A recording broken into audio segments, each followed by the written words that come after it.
On the morning of September 11, 2001, 19 men armed with box cutters, directed by a man on dialysis in a cave fortress halfway around the world, using a satellite phone and a laptop, directed the most sophisticated penetration of the most heavily defended airspace in the world, overpowering the passengers and the military combat-trained pilots on 4 commercial aircraft before flying those planes wildly off course for over an hour without being molested by a single fighter interceptor. These 19 hijackers, devout religious fundamentalists who like to drink alcohol, snort cocaine, and live with pink-haired strippers, managed to knock down 3 buildings with 2 planes in New York, while in Washington a pilot who couldn't handle a single-engine Cessna was able to fly a 757 in an 8,000-foot descending 270-degree corkscrew turn to come exactly level with the ground, hitting the Pentagon in the Budget Analyst Office where DoD staffers were working on the mystery of the $2.3 trillion that Defense Secretary Donald Rumsfeld had announced missing from the Pentagon's coffers in a press conference the day before, on September 10th, 2001. Luckily, the news anchors knew who did it within minutes. Osama bin Laden. The pundits knew within hours. Osama bin Laden.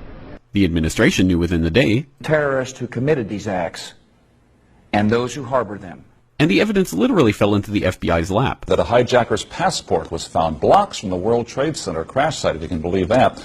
But for some reason, a bunch of crazy conspiracy theorists demanded an investigation into the greatest attack on American soil in history. That investigation was delayed, underfunded, set up to fail, a conflict of interest, and a cover-up from start to finish. It was based on testimony extracted through torture, the records of which were destroyed. It failed to mention the existence of WTC-7, Able Danger, P-TECH, Sibel Edmonds, OBL and the CIA, and the drills of hijacked aircraft being flown into buildings that were being simulated at the precise same time that those events were actually happening. It was lied to by the Pentagon, the CIA, the Bush administration, and as for Bush and Cheney, well, no one knows what they told it because they testified in secret, off the record, not under oath, and behind closed doors. It didn't bother to look at who funded the attacks because that question is ultimately of little practical significance. Still, the 9/11 Commission did brilliantly, answering all of the questions the public had, except most of the victims' family members' questions, and pinned blame on all of the people responsible, although no one so much as lost their job, determining the attacks were failure of imagination. Because Nobody in our government, at least, and I don't think the prior government that could envision flying airplanes into buildings. Except the Pentagon, FEMA, NORAD, and the NRO. The DIA destroyed 2.5 terabytes of data on Able Danger, but that's okay because it probably wasn't important.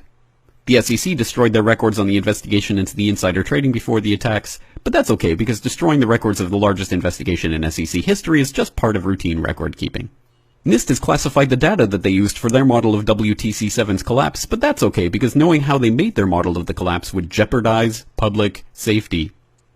The FBI has argued that all material related to their investigation of 9/11 should be kept secret from the public, but that's okay because the FBI probably has nothing to hide. This man never existed, nor is anything he had to say worthy of your attention, and if you say otherwise, you are a paranoid conspiracy theorist and deserve to be shunned by all of humanity. Likewise him, and her. And her, and her, and him. Osama bin Laden lived in a cave fortress in the hills of Afghanistan, but somehow got away. Then he was hiding out in Tora Bora, but somehow got away. Then he lived in Abbottabad for years, taunting the most comprehensive intelligence dragnet employing the most sophisticated technology in the history of the world for a decade, releasing video after video with complete impunity and getting younger and younger as he did so, before finally being found in a daring SEAL team raid which wasn't recorded on video, in which he didn't resist or use his wife as a human shield, and in which these crack special forces operatives panicked and killed this unarmed man, supposedly the best source of intelligence about those dastardly terrorists on the entire planet. Then they dumped his body in the ocean before telling anyone about it.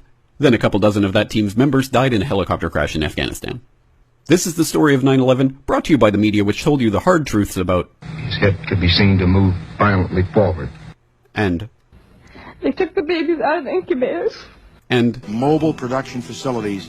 And the rescue of Jessica Lynch.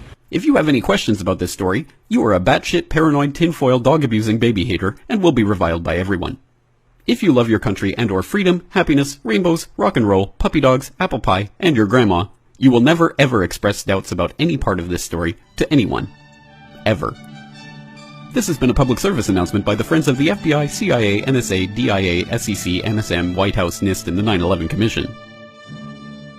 Because ignorance is strength.